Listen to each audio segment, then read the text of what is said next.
मित्रों नमस्कार। स्वागत है आप सभी का सोहन इंस्टीट्यूट में। कैसे हैं आप सभी? आशा करते हैं आप सब स्वस्थ होंगे और अपनी तैयारी में लगे होंगे।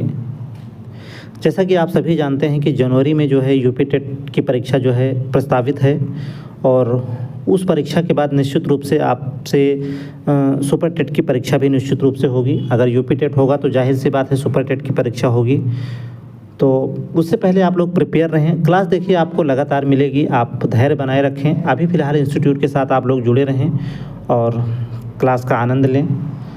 आज हिंदी साहित्य के 7वें लेक्चर के साथ हम एक बार पुनः उपस्थित हैं और आज हिंदी साहित्य में हम देखेंगे हिंदी साहित्य इतिहास में जो है नामकरण महत्वपूर्ण है। यहाँ से एक सवाल हमेशा बना है, चाहे वह सुपर टेट की परीक्षा हो, यूपी टेट की हो या टीजीटी पीजीटी हो। तो एक सवाल बहुत आसान है लेकिन एक सवाल पूछता ही पूछता है, इसे हम जानने का प्रयास करते हैं। तो शुरुआत करेंगे हिंदी साहित्य इतिहास में नामकरण के साथ आज। तो जैसा आप देख पा रहे हैं कि संपूर्ण हिंदी साहित्य इतिहास को मुख्य रूप से देखिए 4 भागों में बांटा गया है। कितने भागों में बांटा गया है? तो 4 भागों में बांटा गया है। कौन कौन से? देखिए क्लास बहुत लंबी नहीं होगी, इसलिए आप लोग धैर्य बनाए रखें, बिल्कुल जुड़े रहें क्लास के साथ। बहुत इम्पॉर्टेंट है, यहाँ से एक प्रश्न ज़रूर से ज़रूर पूछता है एग्जाम में। तो देखिए मुख्य रूप से इसे 4 भागों में बांटा गया है। किसमें? आदिकाल में, भक्तिकाल में, रीतिकाल में और आधुनिक काल में। तो ये इन 4 भागों में इसे बांटा गया है मुख्य रूप से। तो देखिए बहुत ज़्यादा हमें बहुत गहराई में नहीं जाना है, यहाँ से एक सवाल बनता है, उसे हम जानने का यहाँ प्रयास करेंगे। तो देखिए ये 4 नाम हैं और आइए देखते हैं कि आदिकाल का नामकरण किसने किस नाम से किया। देख लेते हैं। देखिए आदिकाल का नामकरण, देखिए संपूर्ण हिंदी साहित्य इतिहास को मुख्य रूप से 4 भागों में बांटा गया है। हमने बताया आदिकाल, भक्तिकाल, रीतिकाल और आधुनिक काल। तो उसमें हम देख लेते हैं कि आदिकाल को क्या नाम दिया, किसने क्या नाम दिया। तो पहला नाम देखिए जॉर्ज ग्रियर्सन का आ जाता है। इन्होंने आदिकाल को चारण काल कहा। उसके बाद देखिए मिश्र बंधु आ जाते हैं। इन्होंने देखिए आरंभिक काल माना है। आदिकाल को जो है इन्होंने आरंभिक काल कह दिया है। फिर देखिए आचार्य रामचंद्र शुक्ल आ जाते हैं। इन्होंने वीरगाथा काल नाम दिया है आदिकाल को। अगला नाम आप देख पा रहे होंगे हजारी प्रसाद द्विवेदी का है। किसका है? हजारी प्रसाद द्विवेदी का है। इन्होंने आदिकाल को आदिकाल ही नाम दिया है और यही नाम जो है सर्वमान्य भी है, यही पूछता भी है।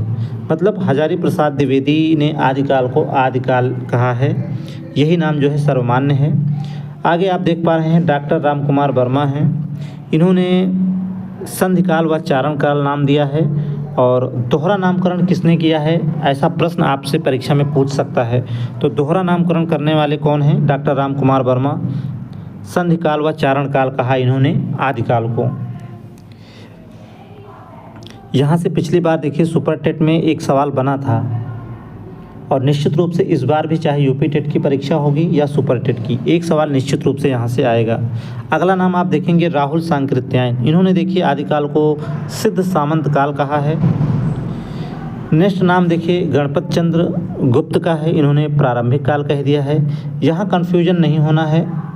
मिश्र बंधु ने आरंभिक काल कहा है और गणपत चंद्र गुप्त ने इसे प्रारंभिक काल कहा है। तो देखिए आरंभिक और प्रारंभिक में कन्फ्यूज होना नहीं है। मिश्र बंधु का नाम पहले आ रहा है, उन्होंने आरंभिक काल कहा है। गणपत चंद्र गुप्त देखिए क्या कह रहे हैं, आदिकाल को प्रारंभिक काल कह रहे हैं। सबसे महत्वपूर्ण नाम जो कि सुपर टेट की परीक्षा में पिछली बार सवाल बना था कि आदिकाल को आचार्य महावीर प्रसाद द्विवेदी ने क्या नाम दिया है, ऐसा सवाल जो है सुपर टेट में बना था।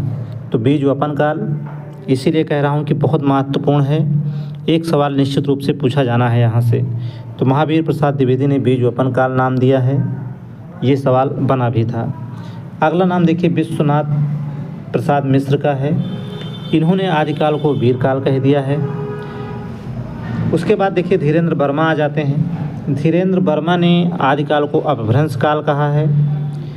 फिर नीचे आपको राम खिलावन पांडे दिख रहे हैं। राम खिलावन पांडे ने आदिकाल को संक्रमण काल कहा है, ये इम्पॉर्टेंट है, पूछ सकता है। फिर आगे देखिए रमाशंकर शुक्ल रसाल। रमाशंकर शुक्ल रसाल, इन्होंने आदिकाल को आदिकाल नाम दिया है। ध्यान रहे, इन्होंने आदिकाल को आदिकाल नाम दिया है। इससे पहले नाम देखिए आप हजारी प्रसाद द्विवेदी का भी देख रहे हैं, लेकिन आचार्य हजारी प्रसाद द्विवेदी ने सबसे पहले नाम दिया है आदिकाल, और वही नाम सर्वमान्य है। लेकिन रमाशंकर शुक्ल रसाल भी जो है आदिकाल को आदिकाल नाम ही देते हैं।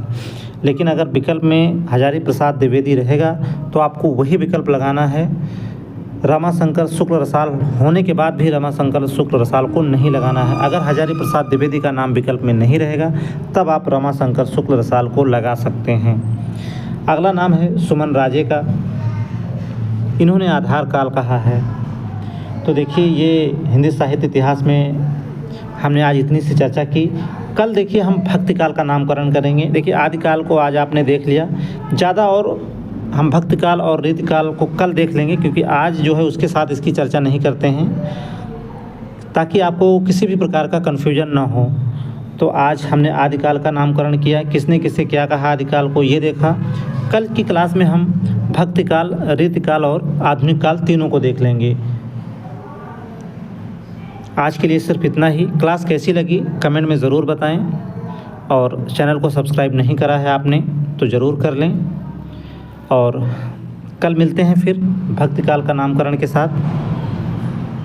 नमस्कार।